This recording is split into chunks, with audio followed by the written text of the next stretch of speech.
What is up, bitches, bastards, gamers, and gamies? And I just saw Batman 2022, and I fucking loved it so much. It was so good, and I decided, hey, I love this movie. Why don't I spend some time writing a review of it? And so that's what this is. Spoilers, obviously, from this point forward. So please, either have seen the film, or don't complain in the comments. I'm gonna start with what I didn't like, because that part is shorter than what I do like. I didn't vibe with how Riddler's name, like his actual name, was changed from Edward Nygma to Edward Nashton. I understand why the change was made, because Edward Nashton is like a name a real person could have. And, this movie is a lot more serious than, the Riddler usually is. And so, Edward Nygma is just a funny fucking name. I still think it shouldn't have been changed. Also, this was probably just the theater, but Riddler's costume looked black instead of green. And in some photos I've looked up, it's more black than green. And the scene where it looked like Batman was wearing a GoPro while skydiving was, let's just say it was interesting camera work. That's what I like to call it. It was very funny, but I don't think the skydiving scene was meant to be funny. Also, Robbie Patterson should have been shirtless more, like he should have been. There was a significant portion of this movie where he just should have been shirtless. Now, on to what I liked. The aesthetics of this movie were absolutely delightful. The camera work was incredible too. Every single scene looked so quintessentially Gotham. Rather than looking like a city that exists, like already actually real life exists, dressed up to look like Gotham. Also, I loved the detective work in this movie. It was so good! And I loved watching Bruce go through things and even get things wrong without it being like, oh, he only got this wrong because someone lied to him, or oh, he only got this wrong because he wasn't given a necessary clue. But like, he got things wrong because of his own failures. Like, none of the other bullshit, where a detective never truly makes a mistake, Anyway, the detective work is really smart, and I also love the fact that Batman didn't know Spanish. It was incredibly funny. I don't know Spanish either. Also, Batman not getting the mystery because he did not know what a carpet tool was very funny. I didn't know what it was either, but that's just because I've never worked in carpeting or installing things. Also, Robert Pattinson was so pathetic as Bruce Wayne. He was my scrunkly, my silly rabbit, my delightful boy. He obviously made a great Batman, but also his Bruce Wayne was just so incredibly funny. He was so awkward in just a hilarious way. Zoe Kravitz was a delightful Catwoman. She also looked so fine that whole film. God damn. Also, I just loved her character, and it was clear she cared so much about being an accurate Catwoman and like being a good Catwoman, and she really understood her character. It was just so good. It was so good. Riddler, a great villain. Phenomenal. I loved him so much. He was my Blorbo. My Blorbo. I can't even verbalize how much I love him. He is my Blorbo, my darling boy, my little terrorist. I loved watching his 500 subscriber special in the theater. Funniest shit I ever seen. Now, for side characters, Gordon, Pennyworth, and Martinez were obviously great. So were both mayoral candidates. Frankly, the side characters were good. I just don't have that much to say. Now, for humor, this movie was funny as fuck. All the time. When Batman hit the bridge head on and ate shit, hilarious. Every scene with Edward Cobblepot, hilarious. Riddler's 500 subscriber special, fucking hilarious. The FaceTime scene, funniest shit I've ever seen. Marvel movies wish they were half as funny as Batman 2022.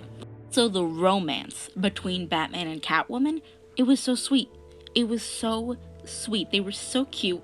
I loved them so much. They are both my Blorbos. My Blorbos. I would not call Catwoman my Scrunkly, though, because Scrunkly means cute in an ugly way. And if there is a word to use about Zoe Kravitz, it is not ugly. Not in the slightest. Goddamn. Anyway, but like, their romance was so cute. And Batman was so awkward the entire time. My pathetic little meow meow versus my incredible little meow meow, My thoughts is if there's a sequel. Because, listen, This movie did so many numbers. There's probably gonna be a sequel. And here are some things I think should be in the sequel. Number 1, Dick Grayson. He is not my favorite Robin, but you can't just skip the first Robin. Timeline-wise, you cannot just skip the first Robin. Okay? I will not accept that. Comic fans won't accept that. No one will accept that. Number 2, I want Selena Kyle to come back to Gotham. It's not 100% needed. I want her to maybe just be mentioned if she doesn't come back. And if she does come back to Gotham, I want her to find out Bruce's identity and mock him a little bit for it. Okay? Because, like, that shit is so fucking funny. Okay? Number 3, I do not want to entirely take Joker seriously. He's a funny clown man. Yes, he murders, but he needs to have jokes made about him. He needs to have haha funnies, okay? And if there are no funny scenes with Joker, I will fucking riot. Now, number 4. This is more far off. But if there's multiple sequels and Damian shows up in one of them, and like one of the sequels is centered on this is how Damian comes to be in this universe, I think it would be interesting to see how Bruce's relationship with Talia is handled in relation to his relationship with Selena. However, I do not want, if this series of Bat films has Talia as a rapist, I'm going to fucking riot. Because that is so, I will fucking riot. Because that is so out of character for her. I will scream. Because it's not in her fucking character. Oh, final thoughts. All in all, I loved this movie so much. It was great. It was delightful. And I am really excited for the sequel, if there is one. I think this does still work as a standalone film, though, you know? Like, even with the obvious sequel bait at the end with Joker and Riddler and Arkham, the sequel bit, it still works as a standalone film, and it's still a great standalone film. I love this movie so fucking much. I will be watching this movie 17 more times once it comes out on streaming platforms, because guess what? I love going to the theater. I don't really want to go to the theater again. Like, I see a movie in theaters once. I don't like seeing a movie in theaters more than once. That's just a me thing. I think I'm just kind of crazy like that. I will be watching this movie 17 more times, though. And, okay, those are all my thoughts. Leave a like, subscribe. Have a good day, bitches, bastards, gamers, and gamies. By have a good day, I mean go fucking watch the Batman movie in theaters. Watch it in theaters. Watch it in theaters. Watch it when it comes out on streaming platforms. Watch it. This movie is so fucking good. I love it so much. Oh my god. I'm popping in after editing to say this real quick. I've heard people talk about, like, a prequel novel that's apparently in this movie's universe that was released. I haven't read it. Do not say anything that happens in that in the comments if that's real. I'm not quite sure if it's real.